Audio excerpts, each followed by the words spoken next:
Friends, કેમ છો? Good morning. તો વાગી ગયા છે 7 અને આજ તો હું ઉઠી ગઈ છું વહેલા, તમે જોઈ શકો છો. અને અત્યારે હું બ્રશ કરીને જઈ રહી છું એક સેન્ટર ઉપર, તો તમે જોઈ શકો છો. ચલો મળીએ ત્યાં સેન્ટરે જઈને. સ્ટાર્ટ. હેલો ફ્રેન્ડ્સ, અમારું ન્યુટ્રિશન ક્લબ ચાલે છે અહીંયા સિદ્ધપુરમાં.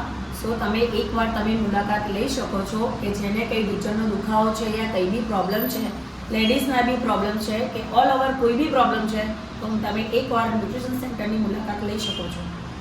તમે જોઈ શકો છો હું પણ અહીંયા આવી ગઈ છું. તો આ રાણી જેવી ચા છે. તો આમ તો હું ઘરે પેલી દૂધવાળી ચા પીવું છું, પણ હવે અહીંયા આવીને ચા પીવું છું, તમે જોઈ શકો છો. અને મારે પણ હવે વેટ લોસ કરવો છે અહીંયા, એટલે હું અહીંયા આવી છું. તો આમનું રિઝલ્ટ બહુ સરસ છે. તો આમનું સેન્ટર છે સિદ્ધપુરમાં. તો તમે બધા પણ એક વખત અહીંયા એ રાણી જેવી ચા હતી અને આ રાજા જેવો નાસ્તો છે. તો હું આ પીવું છું, તો મને બહુ જ ગમે છે અને બહુ સરસ ફીલ થાય છે અને ભૂખ પણ નથી લાગતી. તો તમે પણ અહીંયા મેડમના ત્યાં આવીને એક વખત. તો હું આવી ગઈ હતી ઘરે, તો લાવી હતી બિસ્કિટ. તો નાના કૂતરાઓને ખવડાવી દીધી છે બિસ્કિટ, તમે જોઈ શકો છો. અને આ તો મારું ફેવરેટ છે. તો હજી બધું કામ બાકી છે ઘરનું, તમે જોઈ શકો છો.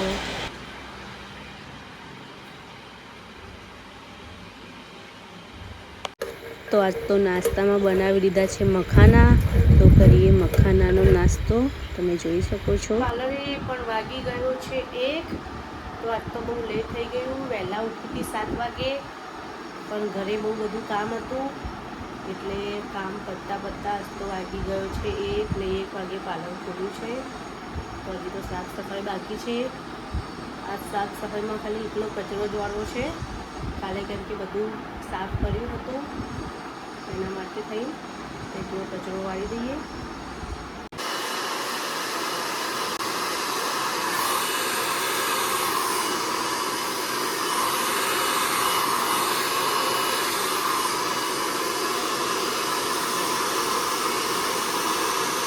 તો બ્લો ડ્રાયર થઈ ગયું છે, એમને ખાલી બ્લો ડ્રાયર જ કરવાનું હતું, તમે જોઈ શકો છો. હવે પાર્લર બંધ કરવાનો ટાઈમ થઈ ગયો છે, વાગી ગયા છે 7:30.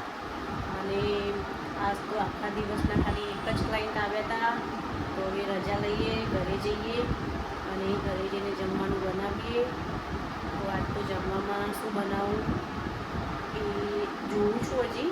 તો ચલો મળીએ છીએ કાલના બ્લોગ વિડીયોમાં. આજનો બ્લોગનો વિડીયો બસ ખાલી આટલો જ હતો. પાર્લરેથી ઘરે આવી ગઈ છું, તો હવે જમવાની તૈયારી કરી રહી છું. આજ તો જમવામાં એટલું બધું કંઈ બનાવવાનું છે નહીં, ખાલી ઓટ્સની ખીચડી બનાવવાની છે બસ, બીજું કશું નહીં. તમે જોઈ શકો છો મારી રાહ જોઈને બેઠો તો પહેલાં એને આપી દઉં ખાવા માટે. બિચારો આખો દિવસ અહીંયા બેસે છે અને રાહ જોવે છે કે ક્યારે આવો.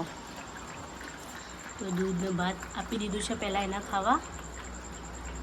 જોઈ શકો છો ઓટ્સની ખીચડી બનાવવાની હતી, પણ નથી બનાવી, કેમ કે વિક્રમ જતા રહ્યા છે રમેનમાં ગાવા માટે. તો હવે કંઈ બનાવવાની જરૂર નથી. તો થોડીક વાર રહીને હું ચા બનાવીને પી લઈશ. ચલો મળીએ છીએ.